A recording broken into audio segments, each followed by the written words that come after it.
Recuperado da Covid que o levou à internação hospitalar, o comentarista político João Caires destaca que o ex-presidente Lula vai provando sua inocência diante de cada acusação injusta que recebeu.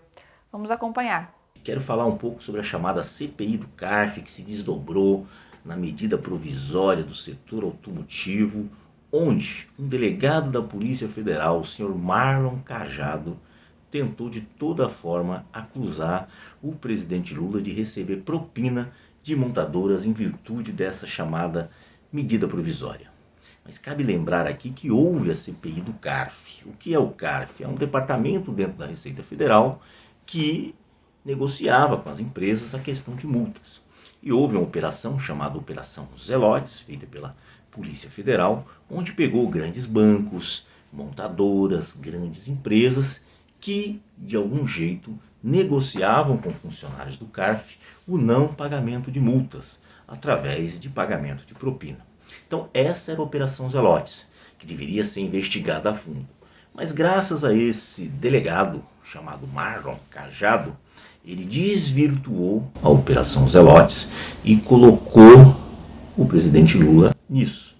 Inclusive há um livro de uma professora dizendo que era somente para envolver o Lula na Operação Zelotes.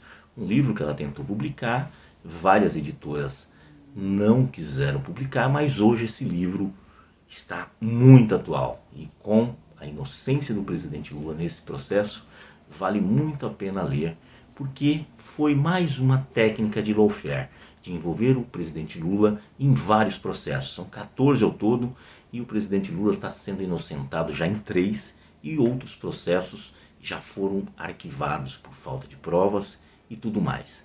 Mas vejam só, se fosse levado a sério a CPI da CARF, esse delegado Marlon Cajado deveria sair preso da CPI, porque ele foi interrogado na época pelo deputado do PT, Paulo Pimenta, e Paulo Pimenta fez várias perguntas a ele e ele não sabia responder. Por exemplo, a medida provisória do setor automotivo foi criada pelo presidente Fernando Henrique Cardoso, nos anos que governava.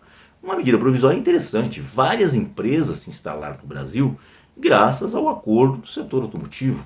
A Ford se instalou na Bahia, a GM se instalou em Gravataí, lá no Rio Grande do Sul, a PSA, Peugeot Citroën, se instalou no Rio de Janeiro, e assim várias empresas se instalaram no Brasil. O que fez o ex-presidente Lula? Reeditou essa medida provisória.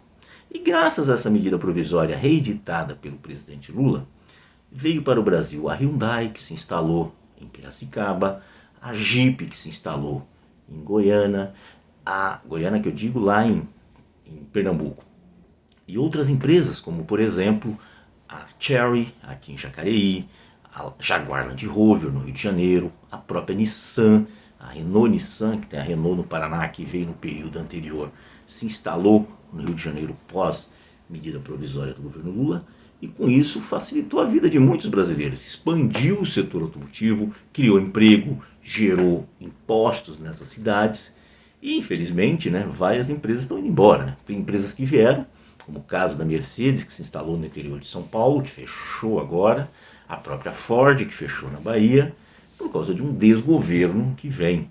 Desde 2016, o pós-golpe, o Brasil vem numa decadência.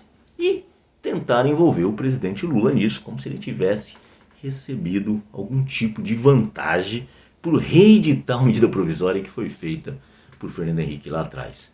Gente, bora fortalecer a TVT? É só clicar em inscrever-se e depois clicar no sininho. Pronto! Assim que pintar notícia nova, você fica sabendo no ato.